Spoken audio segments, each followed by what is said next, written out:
መምህራንን መግደል እንደ ጀግንነት፣ ትምህርትን ማቋረጥ እንደ አርበኝነት፣ የተማሪዎችን ዕድሜ መስረቅ እንደ ትውልድ ተቆርቋሪነት ታይቷል በአማራ ክልል ማለት ነው። አንደኛው ነጥብ እሱ ነው። 2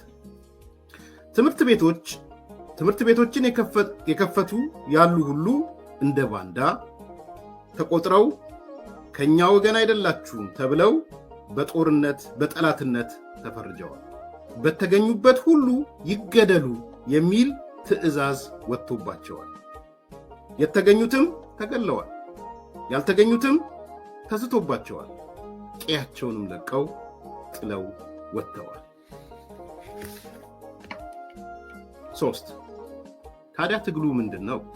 ሚሊዮኖችን ያቦጊዳ ጀግና ማድረግ፣ ያቦጊዳ ሽፍታ ማለት ሚሊዮኖችን ያቦጊዳ ጀግና ማድረግ ወይንስ ተወዳዳሪ እንዳይሆኑ አድርጎ ወደ ኋላ መመለስ? ታዲያ ትግሉ ምንድነው? ትውልድም ከእውቀት አጣልቶ በጨለማ ውስጥ ማመላለስ? ታዲያ ትግሉ ምንድነው? አገርን በጨለማ በርኖስ መጠቅለል ወይንስ ትውልዱን ሳያውቁ መግደል? ያቦጊዳ ሽፍታዎች ማለት ያቦጊዳ ሽፍታ ነው ያለው። ተምሮ ያልተማረም ሳይማርም ሽፍታ የሆነ እንደ ነምሬ ወዳጁ አይነት ያቦጊዳ ሽፍታዎች ማለት ነው። ይሄ ነው ስርዓት ለውጥ የሚያመጣው። ይሄ ነው ዘመን ዓለም ያጨበጨበለት የነ ዘመነ ካሴ የፋኖ ዘመነ ካሴ ገድል ሲታወስ ይሄ ነው።